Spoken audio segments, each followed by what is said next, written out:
Hello everyone, this is Rajni Arora and welcome back to my channel where I keep posting the videos related to how you can improve your English speaking skills. Today in this video I am going to talk about something very important, that is how you can start thinking in English. According to me, this is more like a solution rather than a problem, because when you are able to think in the same language that you are speaking in, it becomes easier for your brain to process the information and respond quickly.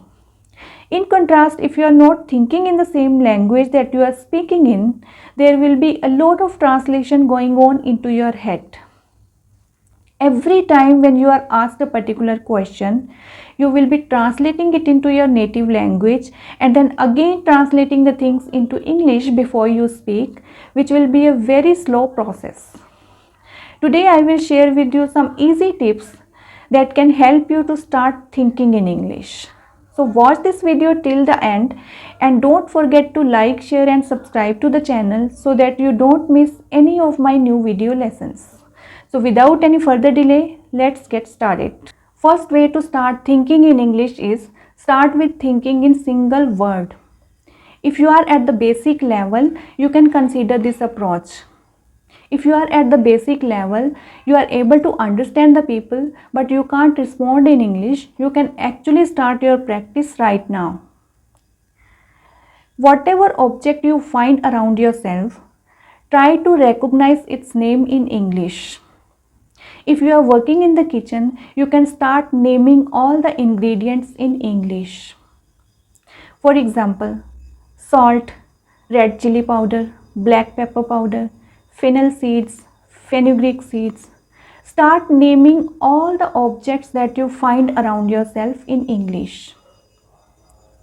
So the logic here is to start with simple words and then gradually move on to more complicated things. Apart from doing this exercise, you can try to replace some simpler words with better words.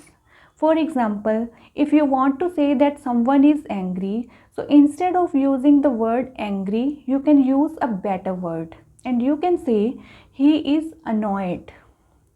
So what I am trying to say is, if you are at the very basic level, you will start recognizing every object that you find around yourself and give it a name with correct pronunciation, and also you will try to replace some simpler words with good words. Now coming to the second method. Using this method, you will try to create simple sentences in English.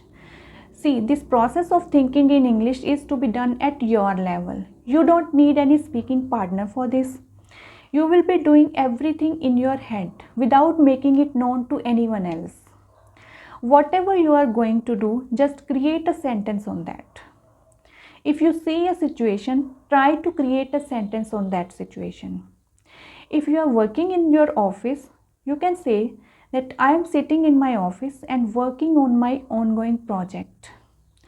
If you are having your tea, you can say that I am having a cup of tea in this moment. So the idea here is to start creating simple single line sentences. If you are already at the intermediate level and not wanting to practice using first two methods, then you can skip first two steps and move on to the third step directly. Now coming to the third method. Narrate your day in English. Whatever you are going to do or whatever you are planning to do, just try to narrate it in English. For example, if you are going to make your tea and thinking of reading a book while having your tea, how will you narrate it in English? It's 4 o'clock now. It's time to prepare tea. I am thinking to read a few pages of the book that I started reading yesterday.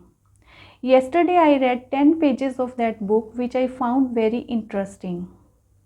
I am curious about what kind of surprises are gonna be there in the next chapter. I am really happy and excited. So whatever I was going to do, I just narrated it in simple sentences. Coming to the next method, create conversations. Now you have practiced thinking in simple words, you have also practiced creating simple sentences, but when you have to do the conversation with someone, you cannot keep speaking those simple sentences. So before you actually get into the conversation with someone, you will have to practice creating the conversations at home. Let's take an example. You have to go to a restaurant in the evening. So before you go to the restaurant, you will be creating a conversation between you and the waiter, considering you and the waiter as the same person. So before actually being into the situation where you have to do the conversation, you can practice creating the conversation at home. It will be a silent process. Nobody is watching you. Nobody is going to judge you. Try to create conversations on various situations. If you are going for shopping, create a conversation. If you are going for parents-teacher meeting in your children's school, create a conversation at home before you do it in front of someone else. The more you indulge yourself into these kind of practices, the better your confidence level will be. If you are at the basic level, then start practicing with the first two methods. But if you are already at the intermediate level, then start with the third and the fourth method. The more time you can find out to do these exercises, the better result you can get. Please understand, it will take you at least 20 to 30 days to get to the point of even finding the result out of it. Language learning is not an easy task. It requires a lot of practice. It takes time, but you can learn it. That is all I wanted to say on the video. I'll see you very soon with a new video. Till then, bye bye.